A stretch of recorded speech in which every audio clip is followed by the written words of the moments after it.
Cheers, guys. Brand new podcast. Today's guest is Daniel Mainwaring. He is a finance writer, an author, and a podcaster. You can go check out his podcast, Fascinating People, Fascinating Places. We basically talk about his two books, his podcast, and we go through some of his episodes ranging anything from witches to UFOs to Tutankhamun to anything fucking in between. Go check out his podcast, available wherever you check out podcasts, and go fucking buy his books. Do it.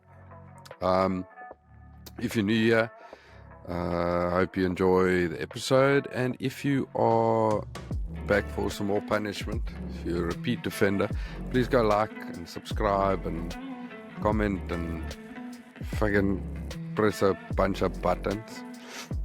And what else? I think that's probably it. Go check out Dan's podcast. If you dig history, you're definitely going to dig his podcast, so go check it out. And let's get to it. Cheers, guys. Welcome to the Kackbrat Chronicles. I've got friends in America, but I haven't spoken to them in quite a while.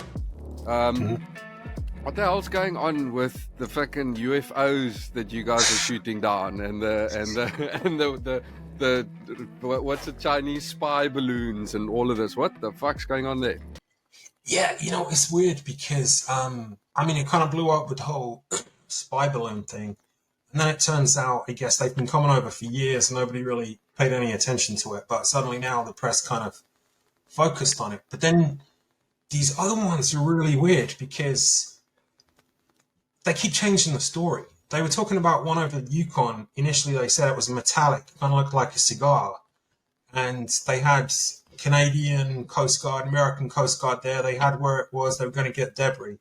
Now suddenly they're saying, oh, we can't find the debris and there's no point even looking for it. Oh, and actually now we think it was a balloon from some science club in Illinois. And it's like, well, how do you go from like a cylinder that's metal to some physics experiment? And then you couldn't find the wreckage.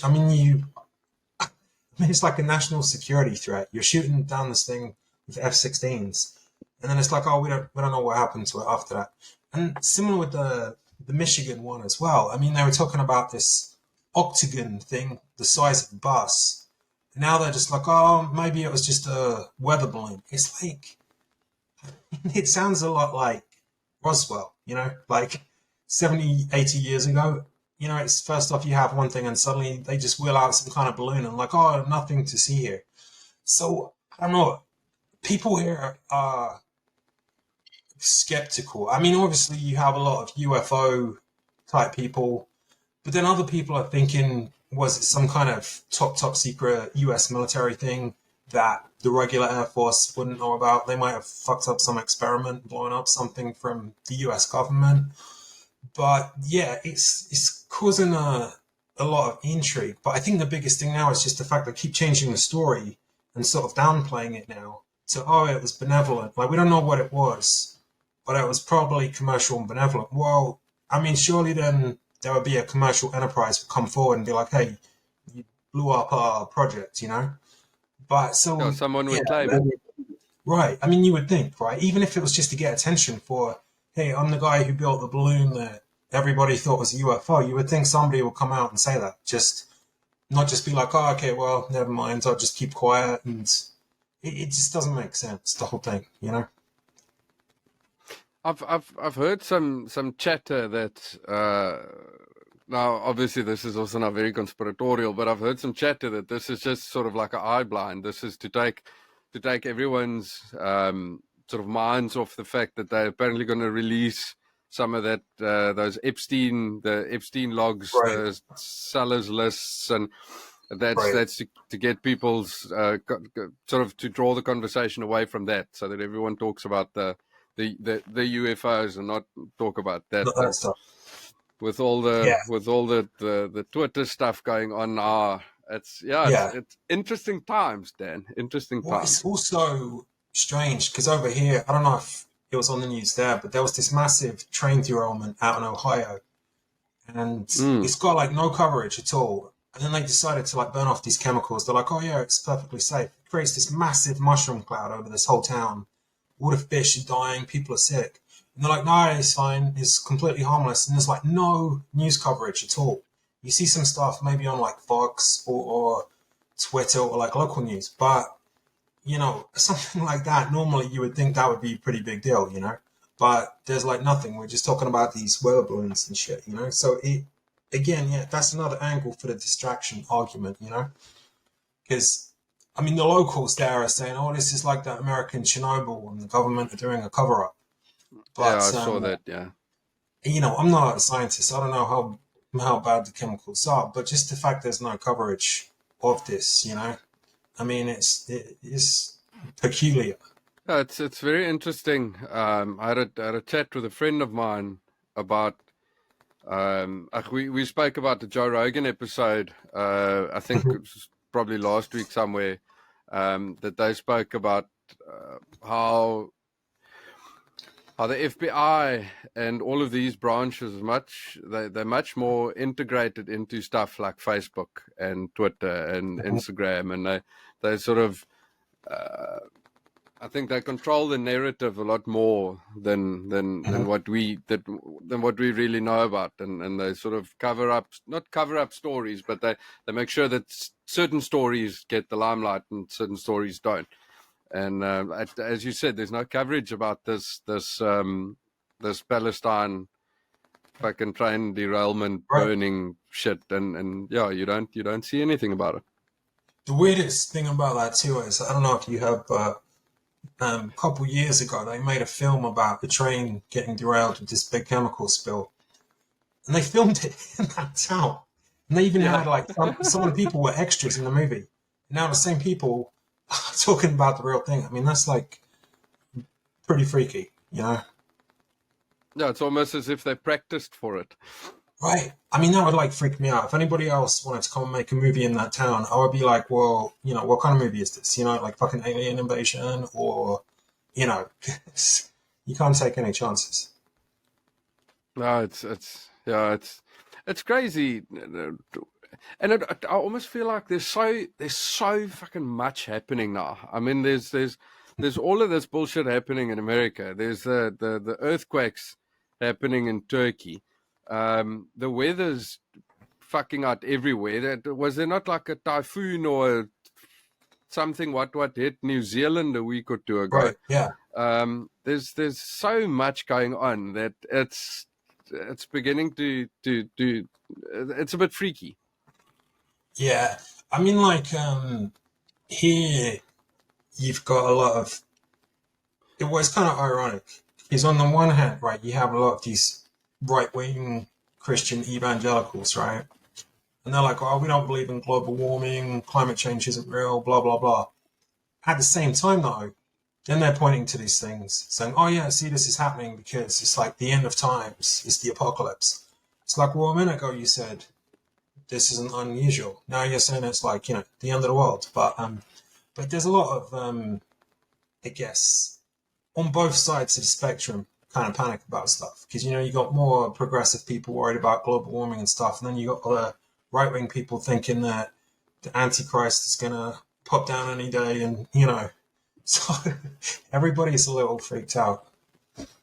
Yeah, I guess it's a good time for someone like you that's a writer. I mean, you've got so much stuff to pick and choose from now to Right. use as a muse to write a new book.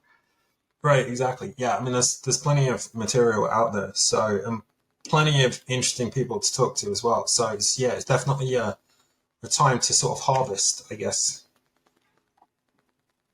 Well, Dan, while we're on the topic, you've got the two books out, Mhm. and I must admit, I made a hell of a fuck up because I went to go look at the books, and I Mhm. wanted to buy the two books because I wanted to read them before we did the episode, and I could only find, for some other reason, I could only find the Kindle versions of it. And I tried to download it, couldn't get it to work, blah, blah, blah. And my wife showed me bloody well last night that there's a little tab at the bottom that you can select the book form of it. So I didn't actually read the books. I just read the little snippets of it. But it's two very interesting books because it's what's it, the treacherous exhibit and when Babel floods. Do you wanna just take me, just sort of give a snippet or just take me through the two books? Yeah. So the first one, when Babel floods, it's like a sci-fi thing essentially. But what happens is there's this little kind of rocky outcrop in the Atlantic, and this corporation decides like, hey, this would be a great place to build an artificial island. You know, the kind of thing they have now in United Arab Emirates, Saudi Arabia, these big kind of resort islands. Yeah. So they decide to build this thing over this place. But as they're doing the work, then they find there's some kind of ancient human remains there and evidence of some ancient kind of Egyptian-like civilization. But pretty much in it, I was kind of hinting at an Atlantis type, civilization. Okay, yeah, that's what I wanted to ask you, yeah. Right. So then you have this conflict between these archaeologists there who are kind of like, shit, we need to investigate all of this stuff. And there seems to be some kind of warnings written in here about this kind of water type deity. And then you have the corporation pushing through like, yeah, whatever, we're just building this thing anyway, regardless. So you have that kind of clash there. And dropped into it, the title character, or the main character, is kind of a disgruntled writer from England who he's working for a newspaper. They're getting more and more just kind of tabloidy, covering crap. He wants to be, investigating crimes and stuff, but they send him here as the entertainment reporter against his will. And he's all pissed off. I don't want to be at this grand opening with all the Kim Kardashian types and stuff. But then it kind of evolves that there is this hidden ancient menace there, which, it's alluded to destroyed this previous civilization. And then all of a sudden it resurfaces and creates havoc. So that's kind of the gist of it. How did you you do any type of like research beforehand? Because I mean, this is a sci-fi type book. It's not based on real stuff, obviously. But did you go and read up a bit about like Atlantis? Because that's what that's what I wanted to ask you, because it is a type of Atlantis story. Is there snippets of maybe like a conspiratorial truth in there, or is it completely made up? So what I did was, right, like the kind of sci-fi part of it is this kind of entity that works through like water. That was just kind of made up sci-fi. But what I did was, because of where it's set, it's kind of set off the west coast of Africa. I did some research there and found out that like in Liberia and Ghana and Nigeria and stuff, there is this tradition of this ancient deity called like Mama Water. It has different variants too, but essentially it's like a spirit of the water who can manifest, who can be good, who can be bad. And so I kind of tried to tie that into the story. So it kind of connects to some of their traditions and stuff. And then also the commercial aspect to it. I did a lot of research in that part of Africa, having problems with like, water conservation, stuff like that. So then I kind of tied that in commercially with this corporation pretty much exploiting that area and kind of siphoning off all the water from there so they have even less. And it's almost kind of like a comic thing where they're trying to exploit the land and the water in the kind of West Africa kind of region. But that kind of spirit kind of returns, as if you will, to sort of defeat the evil capitalists. And so I didn't really, beyond just kind of aesthetics, like how they excavate and things like that, I didn't really include information on it based to Atlantis specifically, but just very broadly, just the idea of that's one of the locations, Some people think Atlantis, if it was real, could have been. So just kind of deliberately put it there just to sort of, provoke interest, and then kind of took it in the direction with something more tangible, their culture and their traditions in that part of Africa off the coast. Because that is that. See, that's where the Richard structure is. I think they call it the eye of. Is it the eye of the Sahara? Where they actually reckon it might have been where Atlantis was, because there's stories of like the mountain ranges to the north, and there's mountain ranges to the north, and if you look at that Richard structure, that had a big port to, I think, the south, and there is sort of in that structure there is a port like figure to the south. That's Right. very interesting. That I kind of like the idea of it being there, and it might have actually been there. That sort of all things point to that actually being there. It's very interesting, and it's so difficult because it is in the middle of nowhere. There's not much research that's been done over there, because it's difficult to get there, and you have to take a shitload of water with you, of course, and food and whatnot. So yeah, it's very interesting. I did order the books last night, so I'm excited to actually read them when they get you. Yeah. And your other book, The Treacherous Exhibit, that also plays off here in England, right? Yeah. So that one's totally different. I mean, it's like historical fiction. So what actually happened with that one was, I kind of went down the rabbit hole. I don't know if you've ever been on ancestry.com, but doing like genealogy research and stuff. So I went down that rabbit hole and found out a lot about my relatives in like the 19th century in like London. Simultaneous to that, just by chance, I was in like St. Louis, Missouri, here in America, and exploring there. One of their tourist attractions is they have kind of leftover artifacts from like, I think here it was like 1908. They had the big First World Expo, right? And it was kind of like Victorian times. They brought in elephants from India and all this kind of stuff, back in Victorian times. It's this big, huge event. So I was like, man, that's like pretty cool. So I was reading about that. And then it got me thinking, well, I know in England they had this great exhibition about 50 years earlier. So I started reading more about that just for general interest. Well, then I found out that like my great-great-granddad was, he ran a coffee shop right opposite where they had the great exhibition in 1851. So then I start thinking, well, probably he benefited from the, all the crowds going there and stuff, right? So kind of dropped him into that. Then I found out one of my other relatives was this flamboyant kind of mad inventor guy who had an exhibit there. He had all this like weird contraption that would kind of make your hair grow back and all this kind of stuff. But there's, brochures from it showing him, right? Like, and I mean, he was a bit of a character too. I mean, he went to jail for a time for like fraud and shit. So I mean, he was just a kind of snake oil salesman type. But there they both were at this great exhibition. So then I thought, okay, well, maybe I could make a story out of this. And then doing more research on it, I found out that prior to it happening, there was concern that it could be subject to a terrorist attack. Because at that point in time, you had people like Karl Marx was in London, and they'd stirred up all this trouble in like Germany, Belgium, elsewhere, having all these revolutions. And people thought, well, if you bring in all these working class people and their thousands to this exhibit, they see kind of all this cool stuff like how the rich live.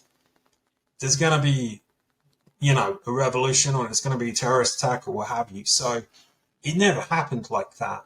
But for the purposes of the book, I thought, okay, cool, that's my story. I'll go with this thing. I have my protagonist, great-granddad sitting there running his coffee shop and the crazy inventor relative. And then I'm going to throw in this revolutionary plot into the whole thing and just kind of go from there. So that one, like, as far as research goes, like, right, took like years of research in the sense that I'd done so much genealogy research on all these people. And it's amazing how much stuff you can find out, I mean, I feel like I know some of these people better than I know relatives I actually met just through the extensive documentation.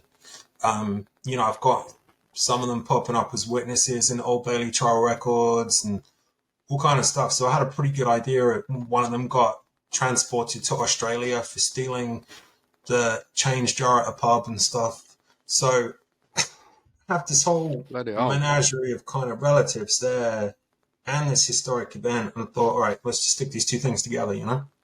And how did you get to the point where, okay, I'm writing a book now? Have you always been have you always thought of doing writing? What's your day job? What do you do for a living? So, yeah, I mean, I've been doing writing for a long time, but mostly just because it pays better. Finance writing. But, I like the creative stuff as well. I mean, like when I was in school, I was always in, school plays and college and what have you. So I was always, like, all my family are into like music and drama and stuff like that. So I wanted to kind of do something more creative in addition to the stuff that pays the bills, But Yeah. so that was it, really. Just because, like I said, I mean, finance writing, it's pretty easy. You get paid, but it's boring. You know what I mean? It's just boring, Sorry, just explain to me what exactly finance writing is. I mean, just like writing, mostly like for journals and publications and stuff. I mean, it could be anything like writing a series of articles for somebody like, what is a mutual fund? Or how do mortgages work? Or it could be something much more, complex about, like the last recession with all the derivatives and all that kind of stuff, right? But it's mostly just like articles and guides and tutorials and stuff like that around this kind of stuff, because since it's so boring, most normal people don't really want to write this crap. So, so if you do Okay. it, I mean, you know, since if you do it, I mean, you can make decent like money from doing it, but like I say, it's very dry topics. And then you said it was quite a bit of research to cover the two books, especially the Mhm, treacherous exhibit. How long did it mhm. take you to write these two books? Um, I mean, like the first one, honestly, that took like years because it was one of those things I would start and then I would get caught up in other stuff. 6 months later, come back, get caught up. So, honestly, that one probably took like probably like 10 years, but not like continuously writing. Just stop, start, stop, start. The other one was pretty quick. It was only about a year, but it was just by that time I'd done so much research that I could almost just kind of sit there and just, like type it out. You know what I mean? I had all the information in my head. I kind of had a clear idea about the characters. So it's just a matter of, forging the story. And it was one of those ones that kind of came pretty easily to me too. It's like sometimes I kind of get in a boat where, like, what if I go to the gym, weirdly enough, I'll be at the gym thinking about, all right, what should I write next? And it's almost like a TV show plays in my mind. And I'm like, well, that's cool. I really didn't have to think about it, but you know, like my subconscious gym brain just kind of played this whole thing out, and then I just come home, all right, and typed that up. That was pretty good. So that one only probably took about a year. It's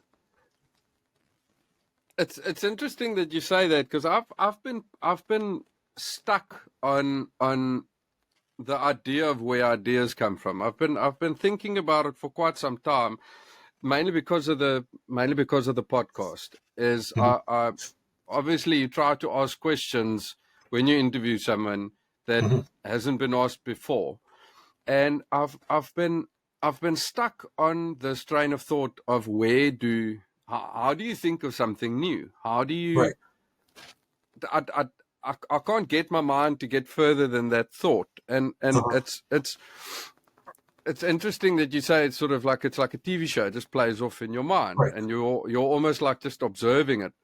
And Right. I find when I come and sit here and I'll work on an upcoming episode, I'll obviously Google a bit and do this and that and look at Yeah. Facebook and Instagram or whatever, and then all of a sudden you just hit this Right. flow, and it is almost as if the ideas just come from somewhere, and Right. it's just It's an interesting thought that I've just been struggling with. Is where do ideas come from? How do they manifest themselves in your Mhm. fucking noggin and then come out Right. as something?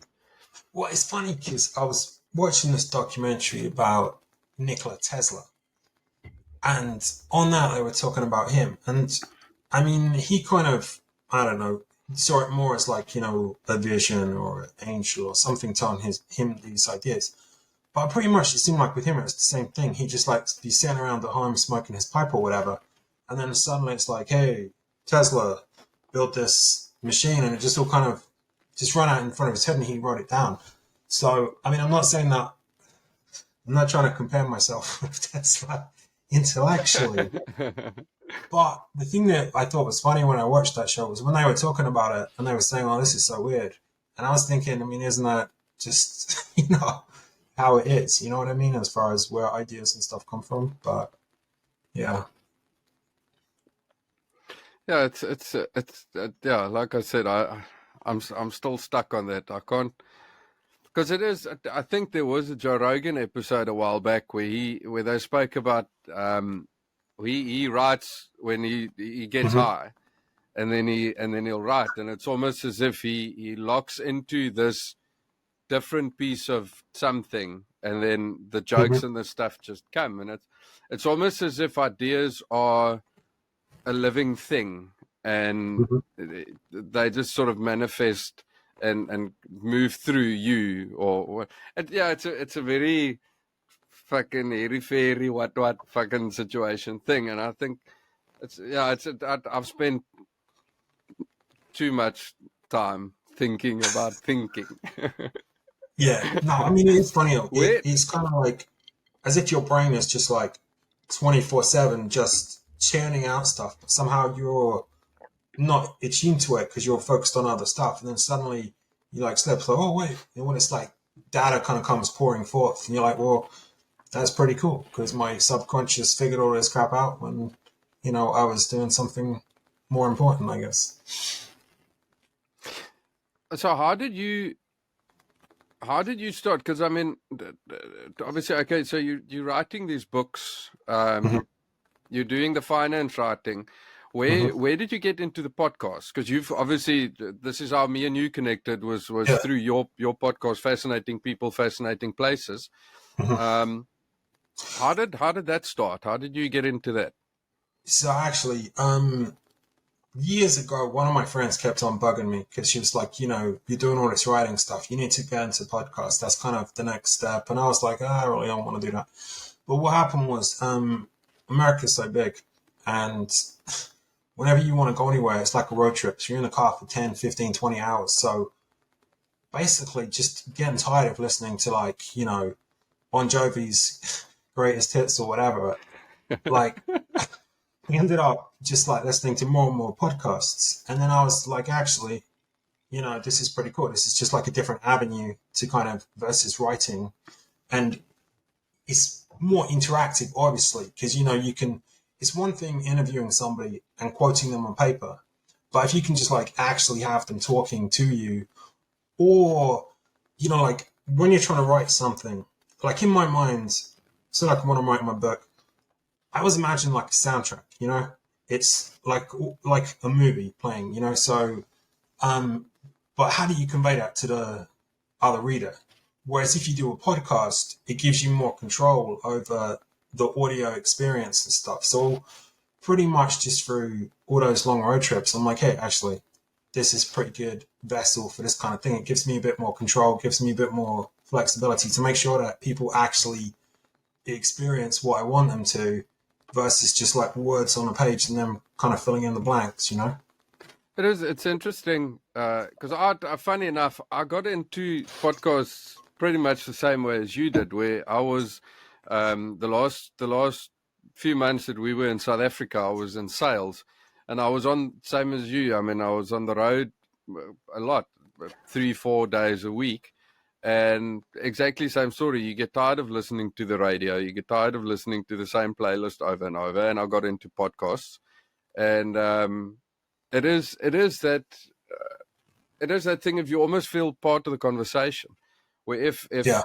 if you're listening to two guys talk, they're in the car or they're in your headphones or whatever, and you if you like, I mean, I listen to so much more podcasts than I should probably listen to, but I mean, it almost feels like I've got a friend here on the farm who's equally sort of into podcasts as what I am, and he says like sometimes he almost feels like it's not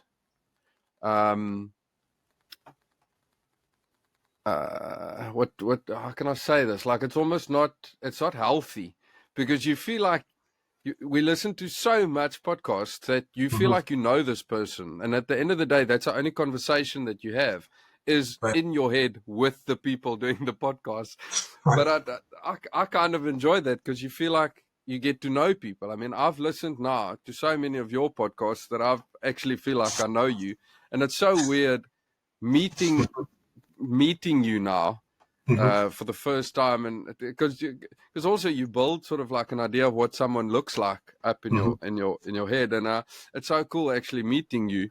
Um, and like I said, I've listened to so many of your episodes that it feels like we've actually Right. we've had this conversation before. It's interesting. Yeah. No, I know the same thing. I was talking to there's a South African guy called Des Latham who I was talking to yesterday, and he runs like South African history podcast, and it was the same thing. It's like, because I just started talking to him, there really wasn't any kind of introductions and stuff because I feel like I already know the dude just from his show. So yeah, I get what you're saying. It's funny. So your podcast, as I said, now fascinating people, fascinating places. It's sort of Hmm. like a historical um, historical podcast where you pick a specific topic, and then you obviously do your research on that, and you go through Hmm. that. And it's what I like about it is it's short form. It's like 20 minutes, half an hour, 40 minutes, and it's nice sort of manageable snippets of information without it Hmm. getting too long and too overdrawn, Hmm. where you have to really fucking tune in to listen and figure out stuff. I think you do it very well. Thanks. How do you pick your topics? Is it just something that you go like, this is interesting, or have you got sort of like a rule or system or something going? Yeah. So I mean, um, certain things on it were just like topics that early on anyway, things that I already kind of knew quite a bit about, or had an interest in. So, for example, when I was a kid, we would go to Rome on vacation just about every single year, and we'd see all the ancient Roman sites and all that kind of stuff. So I had an interest in Roman history. So I figured starting off, like Caligula, he's kind of an interesting character from Roman times. That'd be something kind of easy to do. But then at the same time, there was people that I always thought, you know what, it'd be really interesting to talk to that person, like an astronaut, because I'm like, when I was a kid, it was like, at that point in time in England, they had this kids news show called Newsround, and they used to show like every rocket launch and all that kind of stuff. And I remember even they were showing like the Challenger one, when it exploded tragically. Yeah. But so as a kid, it's like me and most of my friends were like, yeah, we're gonna be astronauts, when we grow up. And suddenly now you like all these years later, like, well, shit, we didn't do that, but it would be pretty cool to talk to a guy who's an astronaut, see what see what it's really like. So there were some ones like that, and then that kind of led me to follow that path. And then the other thing is, the more episodes that I do, it's like as I'm researching a particular topic, there'll be kind of like a related matter that I come across. Mm. But just in the interest of time, you're like, well, I can't really delve into that. But further down the line, it's like, okay, cool. Let's go back and explore that kind of, tangent from that previous episode. So now it's kind of at the point that it sort of sprouts itself, because every topic I do, there's always aspects of it I can't really delve into that are related. But then it kind of, sows the seed to come back further down the line and explore that stuff. I must say, I thoroughly enjoyed the ones that you spoke to the astronauts with, because it is. I think what I want to ask you first is how the hell do you get into contact with these guys? Do you know someone that knows them, or do you just drop them an email, or how No, did that? yeah, How did you? Obviously, without giving away your yeah. No, contacts or your secrets or whatnot. those two guys, no, I had never spoken to them previously, so I didn't have like an in, as it were. But I just got into contact with them, kind of told them what I wanted to do. They, wanted some information about the podcast, kind of check it out, see if they thought it was, worthwhile or not, and then they both agreed to participate. I think like the one guy, Steve Hawley, he actually lives pretty near here. I mean, I've never met him in person, but he teaches at the University of Kansas. So I think possibly the fact that I'm in Kansas too might have helped to get the in, you know what I mean? Kind of local thing. Whereas Jim Weatherby, I really didn't have any ins with him, but I just kind of he's quite methodical kind of guy. So it was kind of like, all right, this is what I want to do. This is how it's going to lay out. This is the podcast. This is what the listeners are. Kind of a proposal type thing. And, he's like, okay, great, this works. So it just kind of depends on different people, because I've had some people who obviously say, no, I don't want to participate, or they just never respond, I mean, there's a lot of people you just never ever hear back from. But yeah, no, definitely. I think, I don't know, to me, I think that it's easier to get people if you kind of do your homework ahead of time. So you say like, hey, these are the things I want to talk about. This is why you're interesting. I know I'm familiar with your work, as opposed to, if it's more kind of vague, like, oh, you're a fireman. Do you want to talk about putting out fires or something? You know what I mean? It's like, yeah. So I try to put together kind of a meaningful plan of what I want to talk about ahead of time. So at least it kind of shows that I understand who they are. I've done my research ahead of time and stuff, What I was wondering now, obviously, I know that these oaks are like you said. I mean, you grew up wanting to be an astronaut. These oaks are obviously heroes in parentheses of yours. How the hell do you keep it so short? Because I tend to waffle. I've got 75 million questions. How do you keep it to half an hour? Yeah, I mean, it's like tough. And like, honestly, some of the interviews that I've done, I have a lot of outtakes just, due to time. Maybe at some point I'll revive all that stuff and do kind of bonus episodes or something. Because usually most people, I talk to them, I don't know, for like at least an hour.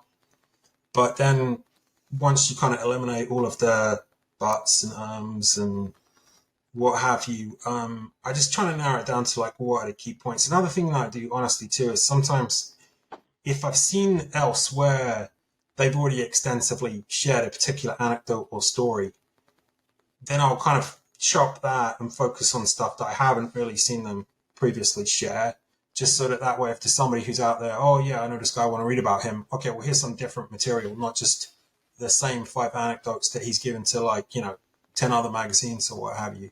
But I mean, it is tough because, most of these people you could talk to for like weeks, but, obviously they have things going on in their lives too. So after a while, they'll probably be like, look, dude,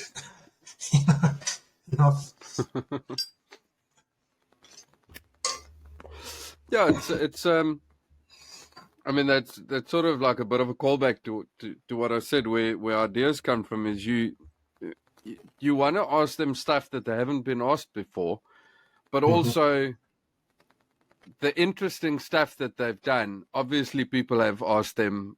Basically, being an astronaut, he has gotten every single fucking question that you can think about.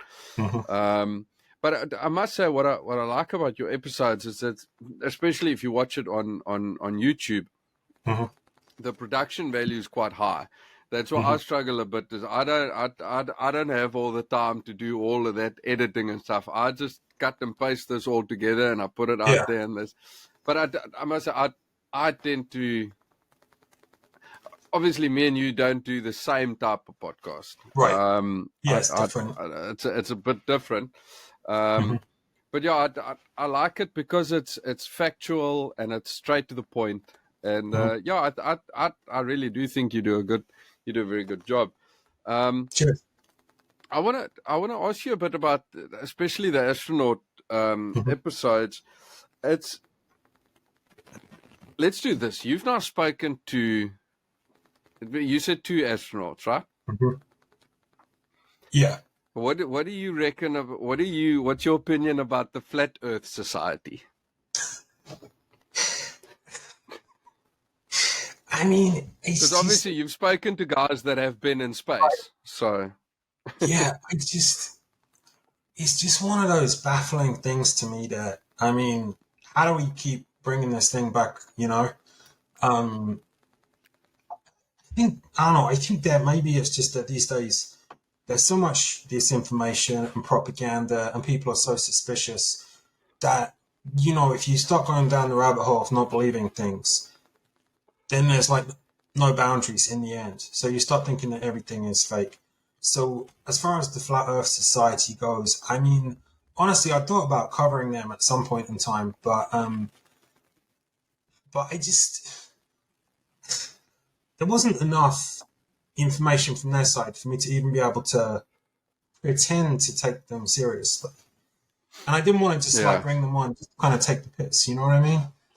But there was a pretty good documentary on Netflix last year I saw, and on that, I mean, it's kind of sad because you had some people and they seemed like really earnest, you know, and there were these engineers and they'd set up this specific test to prove there's no curvature, and they were going on about this, and then they finally showed the test, and it's like, oh, seems like there is, and it was just like these guys were just like so crestfallen, and I just kind of felt bad for them because they wasted so much time and so much energy when everybody else knew that this wasn't the case, but somehow they just got it in their head and you know, just wouldn't let it go. You know, it was just kind of peculiar.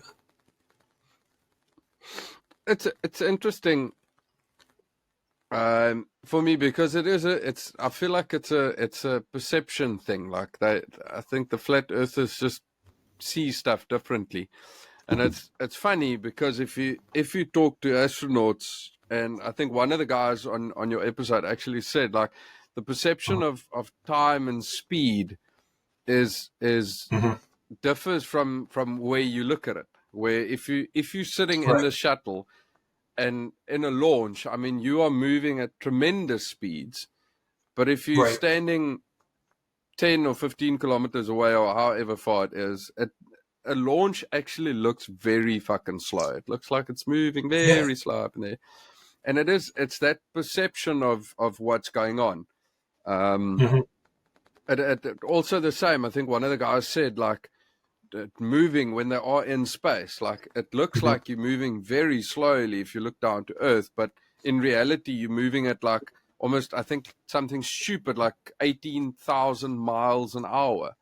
Right. Um, And that's when you think it's crazy.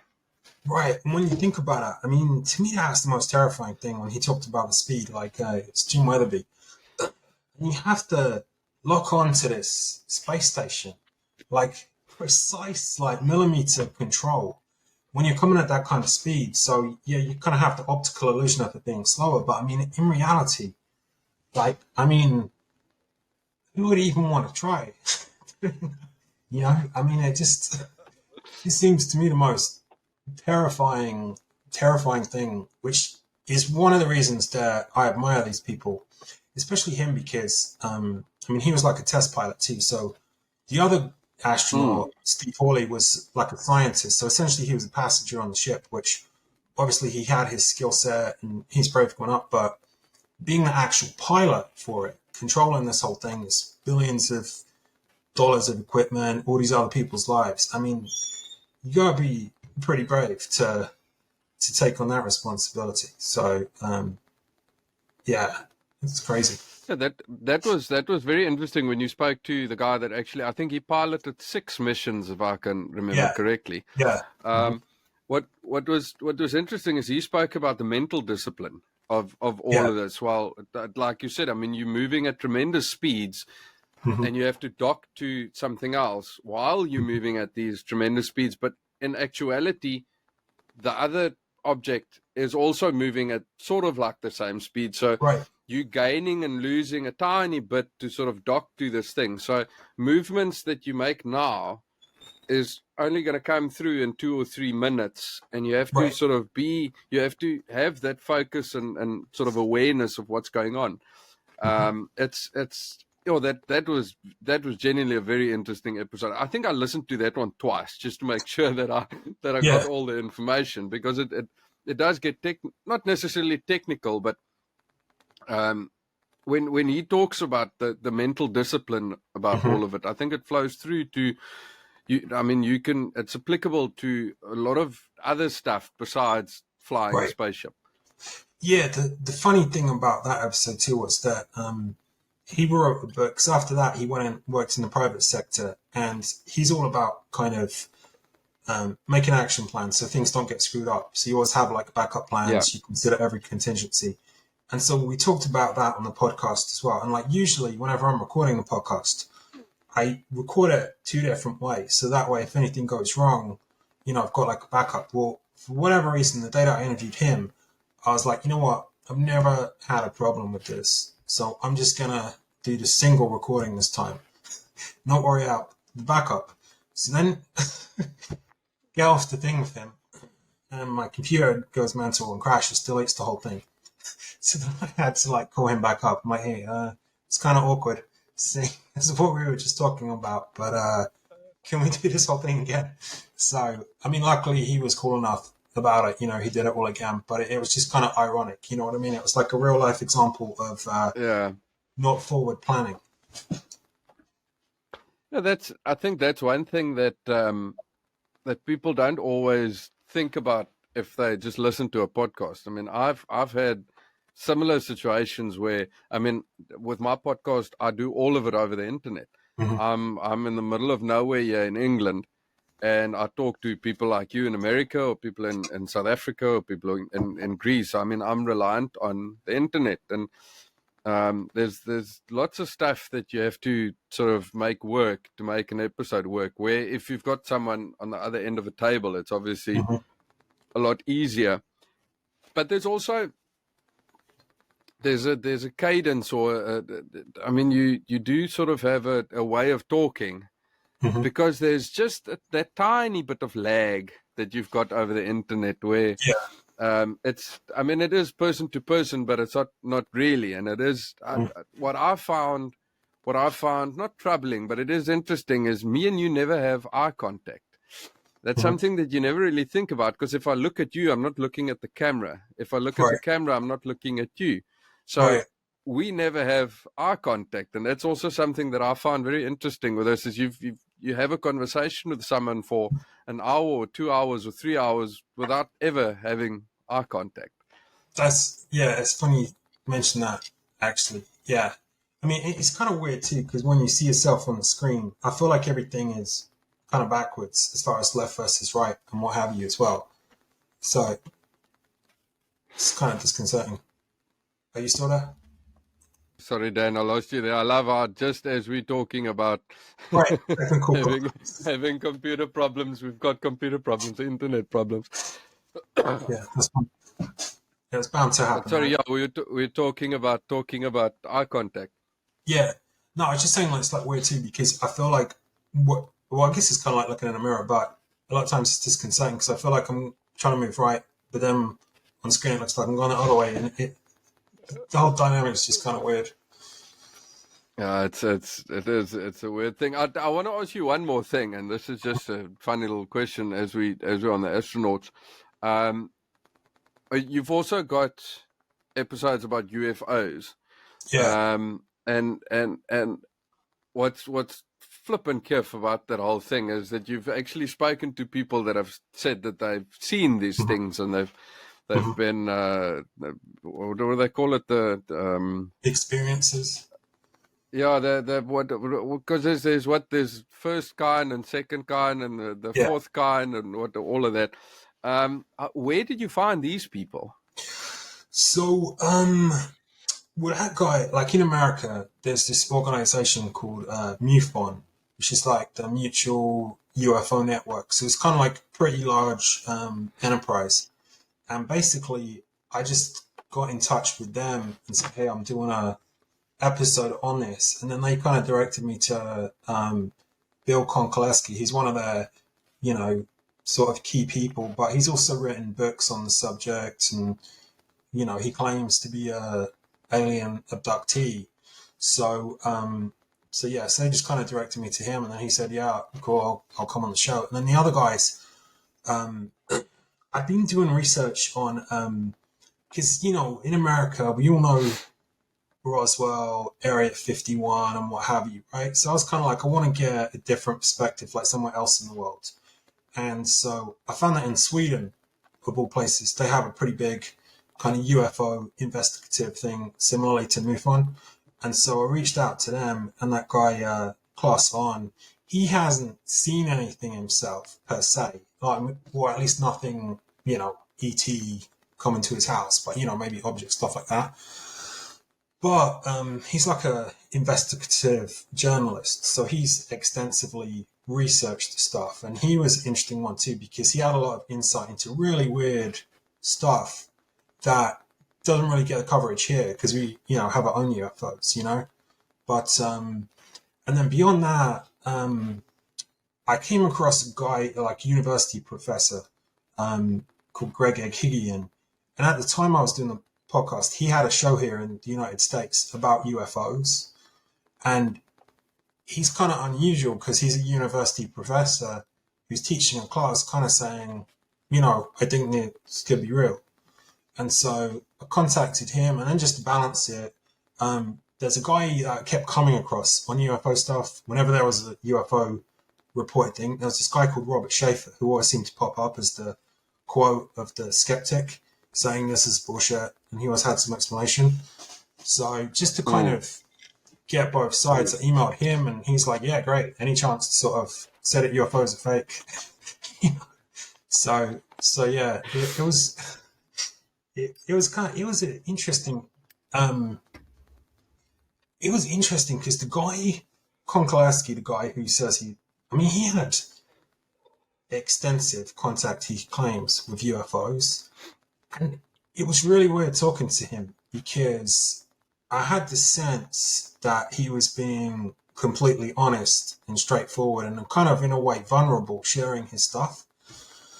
But at the same point, somehow in my mind, I don't know why, but I kind of have these artificial barriers where I can believe, like, okay, I can believe that maybe you saw a flying saucer, but somehow taking it the next step and the creatures come out of it, come in your house, somehow to me that just seems like too ridiculous. And it doesn't make sense because obviously if there was flying saucers, somebody's got to be in it, so why wouldn't they be real? But I just have a really hard time believing what he said, even though my sense talking to him was that he was being completely honest and truthful, if that makes sense. I always wonder with these type of things. There's a lot of people that have been on podcasts and have been on episodes of documentaries and stuff talking about this. And if you take their stories without thinking about anything else, as you say, I mean, they are truthful. They don't sound like they're making this up. They sound that they tell the story as if they lived through it, and it's I find myself going back and forth. I would like to believe that there is something kif out there, and there is that whole thing of, I mean, we don't know. We don't know what we don't know. That the whatever's out there is so bloody big that there must be something. And it's an interesting conversation to have about whatever paradoxical system you believe in, and if you think we are, what did Elon Musk say, that we might be in a simulation, and it's very interesting. But then you get the other side of things, of where if there is something, why haven't they come forth? Why do they select certain type of people? And it's just it's interesting to me because the people that have made contact with whatever's out there always seems to be a bit crazy. You never find a guy that's just 100% sane. He's just a fucking banker. He's just a guy that fucking has a barbecue over a weekend and plays rugby or whatever. It's always someone that's a bit quirky, that's just that tiny bit off, and they see these things, and then that sort of makes you go like, yeah, I don't believe you 100%. I think to that point, right, and it's one of the things I talked about with these guys when I was doing the podcast. You know, I wonder if some people just don't tell anyone for that reason, you know? Maybe the more straight-laced people. But there was one guy in Arizona in like the 1960s that even the skeptic guy on my podcast, like Robert Schaefer, acknowledged that it was kind of weird. It was like he saw this like UFO land. He saw these kind of people in their overalls and stuff. They sort of got in a panic, packed up their thing, and like flew off. And the most widespread explanation from the government was that it was some students from, I think, Stanford or somewhere who had built a UFO or something like that. And it was some like student project, and he just, didn't know what it was. But the guy himself, though, I mean, he was a policeman. And after that, I mean, he didn't seek publicity or anything. He just kind of called it into the dispatch. And then after that, he just kind of disappeared from sight. I can't remember if he ended up killing himself or he kind of drank himself to death or anything, but it ruined his life. And he was just like this normal, straight-laced sort of policeman. And even the skeptic guy said that the official explanations for that are bullshit. They don't make any sense. Now, it doesn't necessarily mean it was alien. It could have been something else. But that was an example of one guy, at least, who doesn't fit the mold of the kind of wacky people who seem to, attach themselves to this kind of stuff. I've listened to you obviously know who Bob Lazar is. Yeah. I've watched all of his programs, and I've listened to a shitload of his interviews, and he's a very interesting guy in terms of all of this, because he used to work for the people at Area S4 and Area 51 or whatever you want to call it over there in America, and this is one of the most interesting people for me ever, because his story has stayed straight and true from the beginning, and a lot of the stuff that he's spoken about years ago sort of came out to be true in a sense, and he's been discredited by a lot of people, especially with him saying that he worked here and the people saying no, he never worked here, or where he studied. I know there was a shitload of controversy about where he got his degree, and the people said he never studied there and all of that bullshit, trying to just flat out discredit this guy. But I think he's got one of the probably most interesting stories when it comes to all of these things, because he actually worked to reverse engineer a lot of this stuff, and there's that element that I can't remember now, like an anti what do you call it, what is the element called? It's like an anti-gravity type element thing that they found, and it's very interesting.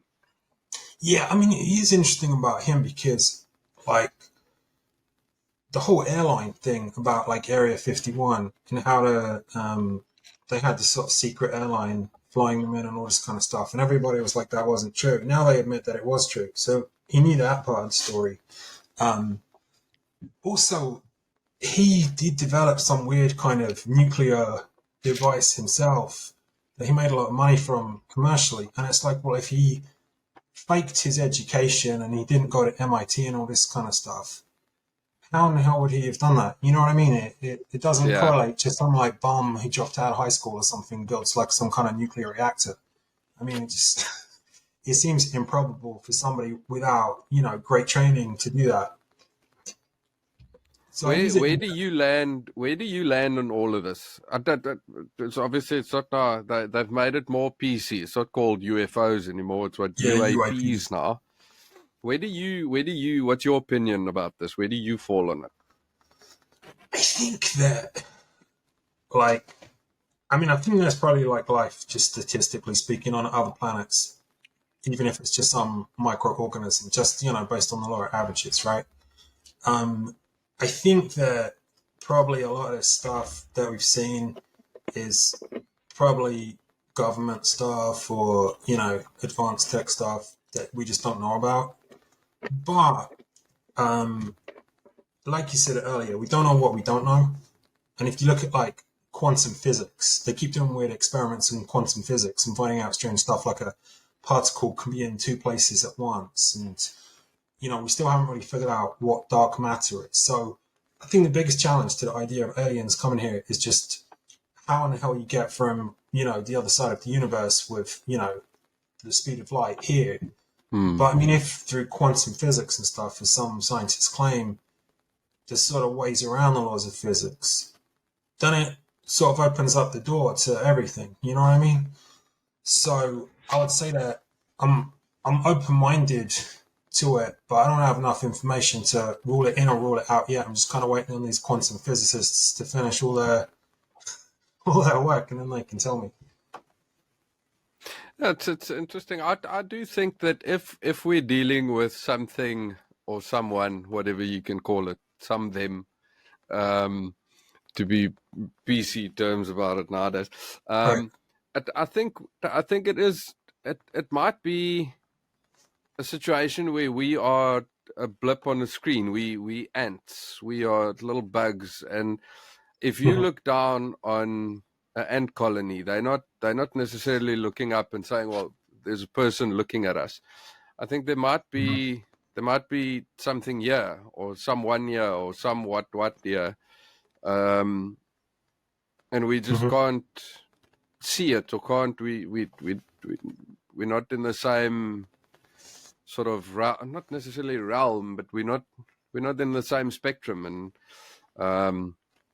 Right. I mean, there's a lot of because I reckon most of the UFO sightings started after the development of, after we developed like proper nuclear weapons. They started seeing all of these UFOs or UAPs or whatever over these the sites, and obviously in every single movie all the aliens go to America, so you guys are gonna fucking die first.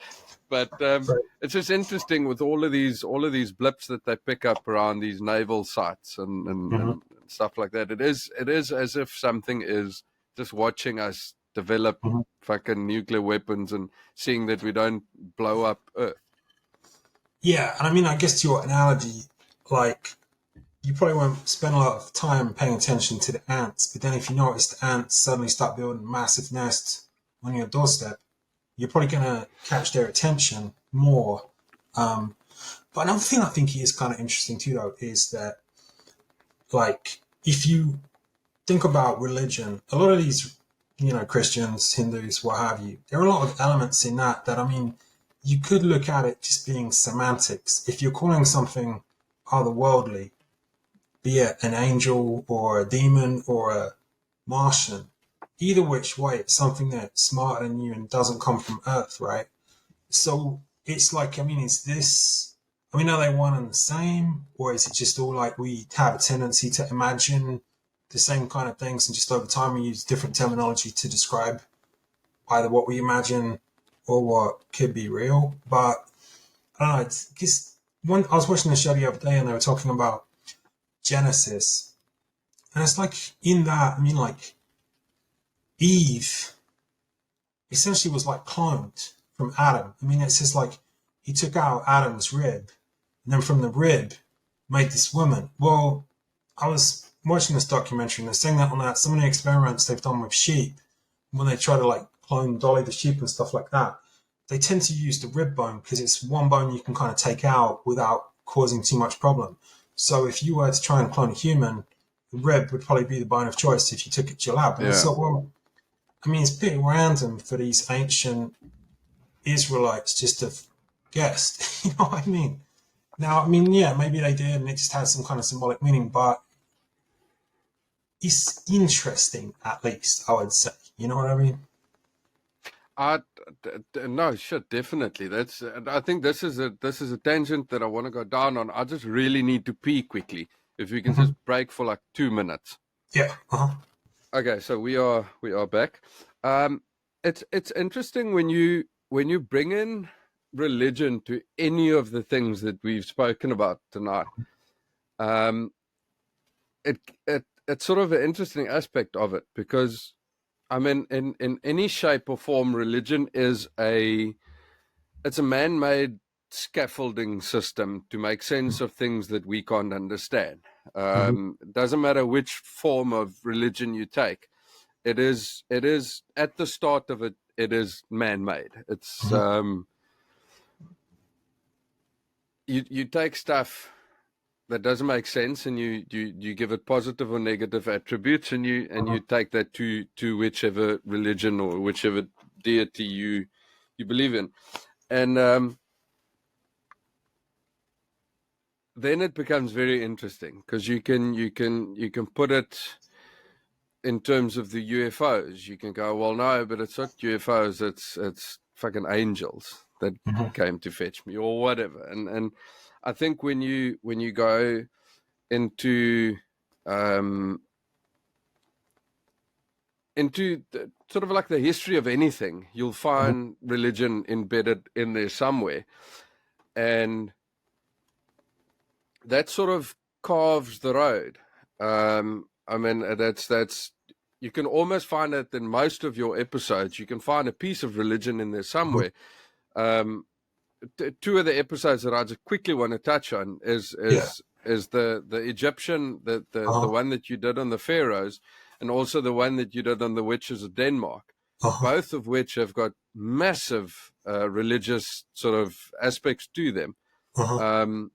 The witches of Denmark, for me, was a very interesting one, because you've got this, I don't know how to pronounce this because I've only read this word, but is it Lutheranism? Yeah. Yeah, so you've got this Martin Luther aspect to it, where a lot of the witches, a lot of the stuff was tortured confessions. It was a lot of hearsay. It was a lot of confirmation bias. With, I think there's one specific story that I just quickly want to run through. Or actually, you might be able to tell it better than me. But there was a story about a witch condemning a boat because they stole a cat or something. Yeah. Yeah, it was so like Christian of Denmark was the king of Denmark, and they went over to Estonia, which at that point in time hadn't become Christianized. It was kind of like an outlier, still had the kind of pagan religions and stuff. And yeah, for some reason they stole this lady's cat when they left, and so she put a curse on them. And then, you know, this crazy storm broke out and everything, and the boat almost sank. So then they released the cat. I don't know when they say released. I can't remember. Did they just throw it in the ocean? I don't know. Or what have you. But I think if I can remember correctly, they put it in a barrel with enough food to last for a while. Yeah. Right. And so then the thing kind of, you know, calmed down after that. But that kind of helped to, in his mind, sort of sowed the seeds of, you know, these Estonian pagan people are sort of, you know, witches and of the devil and stuff. And then he kind of came back to Denmark and adopted that kind of approach to anyone who wasn't, in his mind, like a good Christian. So, you know, it's interesting because people always talk about witches getting burnt at the stake as if it was just a special punishment for that particular offense. But I mean, in reality, the Catholics and Protestants were already burning each other at stake just based on thinking each other were heretics. And so the witches were just kind of another kind of heretic, really.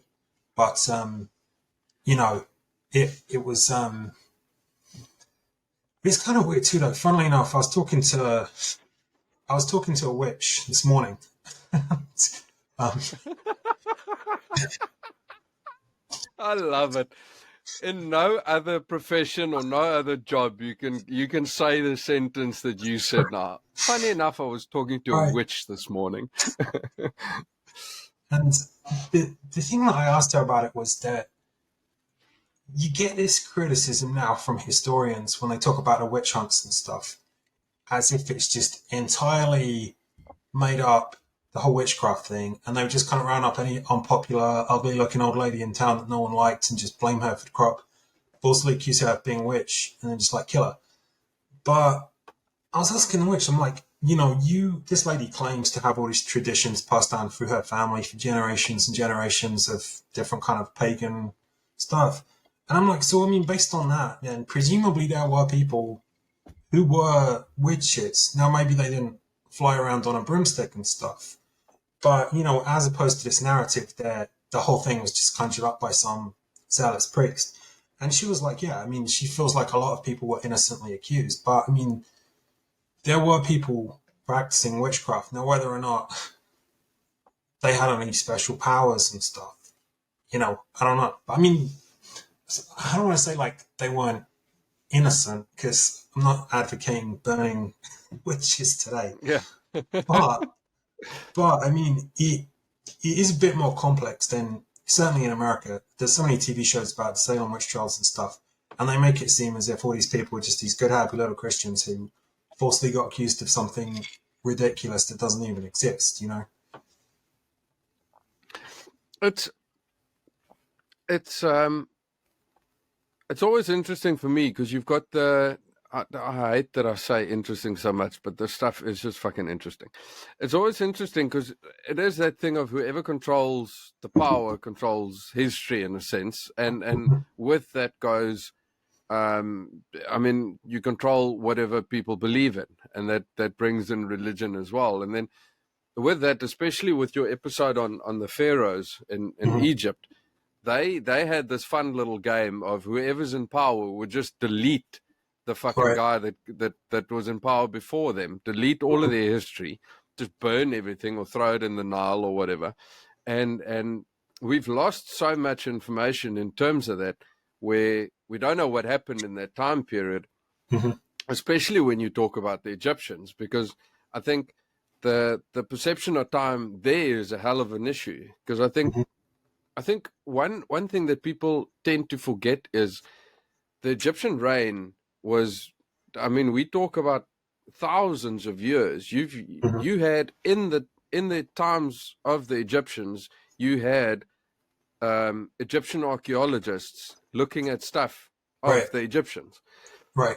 And that's sort of, I mean, it's difficult to get that into perspective of just how long their reign really was. And if you take the fact into account that they could control the narrative, just as what we've got in today's society, where if you don't like the guy that was there before you just go, well, everyone that believes anything from that guy, you will fucking die. I will kill you, or throw you in the river, or feed you to a crocodile.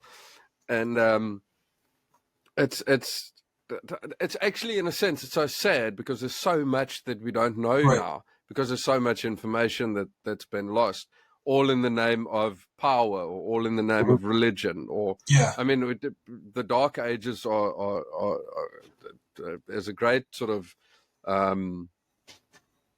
thing, a sort of showpiece of that, of how we can just delete a shitload of information and it's just gone forever. I think it's interesting too, because with Tutankhamun, like, I mean, he was kind of like an old school Egyptian where they had this multitude of gods, whereas Akhenaten before him, as far as we know, because like you said, they pretty much tried to erase him from history, but he had, as far as we know, kind of a monotheistic religion with just like, one god.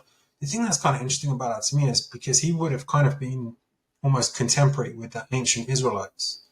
Now, I don't know if there was any kind of connection with them or whatsoever, but similar kind of part of the world. But it's just kind of interesting to me how that idea popped up with him, and then they completely erase it from Egyptian history.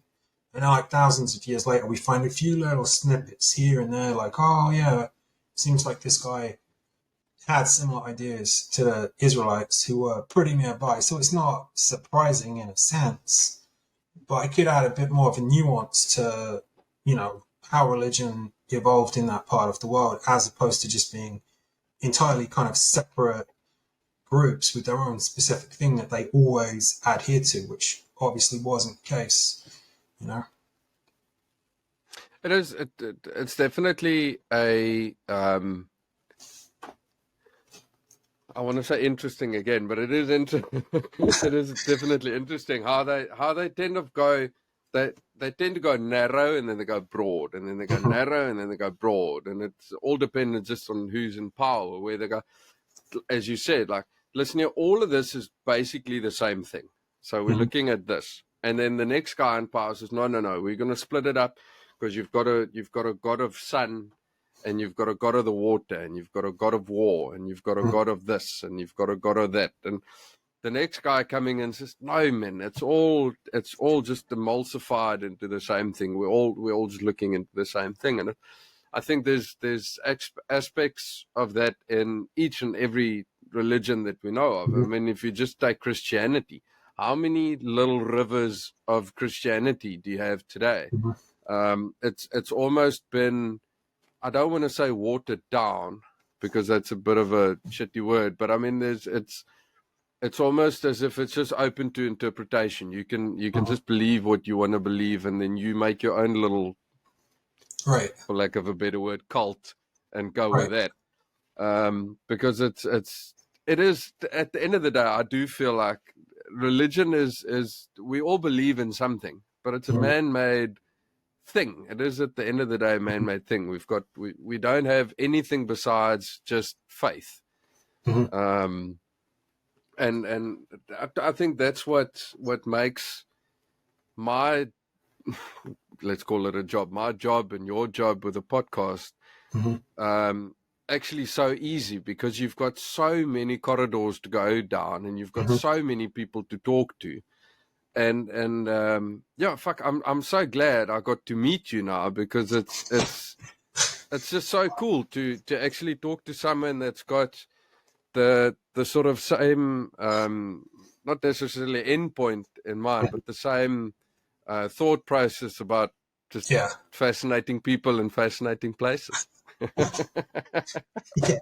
No, definitely. No, it's good to talk to you too, man. I mean, like you said, I mean, my show, the format's a lot different than yours, but I like your kind of freestyle, Joe Rogan sort of type approach as well. It's just different dynamic, but I think it's kind of pretty cool. You got almost kind of like the documentary style podcasts, and then the kind of free flow kind of podcasts, in between the two, you can kind of bounce around and pretty much find anything you like, And like you said, you get all these different people.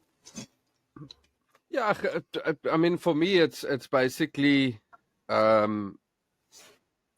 literally just talk to people that I find interesting. It's just I like music, so I talk to a lot of people in the music industry, and then other than that, I'll scroll through Instagram or whatever, and then I'll go, fuck it, this is interesting, I want to talk to this guy, and I'll send an email, and if he responds, I'll have him on the podcast. So it's I mean, I've got I don't have a set theme or anything. It's literally just, I find you interesting, I'm going to have you on. Yeah, I mean, it's kind of like, I mean, honestly, like on my one too, like conceptually at the beginning, I deliberately made it broad because fascinating people and places almost covers everything. You know what I mean? Like you could do one on like the planet Jupiter, I mean, so I deliberately made it broad. I mean, I've tended towards history, but at the same time, I've got that flexibility if I want to explore UFOs or exorcists or, whatever else too, so it gives me some freedom as far as that goes. Yeah, that I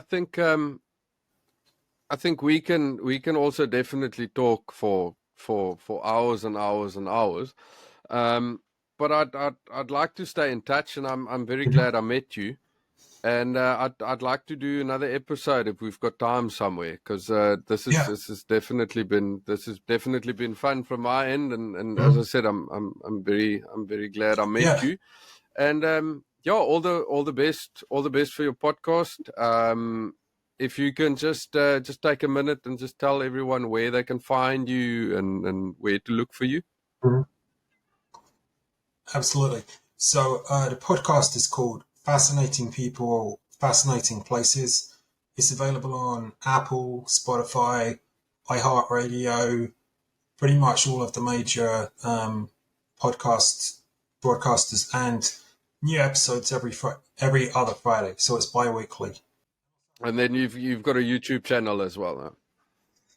Yeah, YouTube channel, same thing. It's called Fascinating People, Fascinating Places. And then there's a website for the podcast called historypodcast.org. So check it out and try to keep you entertained. Okay. Cool. I'll put all of that in the description. I'll put all of those links on there. But Dan, thank you very much. This has been a lot of fun, and let's stay in touch. I'd love to have you on again. Yep, absolutely. Good to talk to you, man. Take care. Okay, cool, Dan. Thank you very much.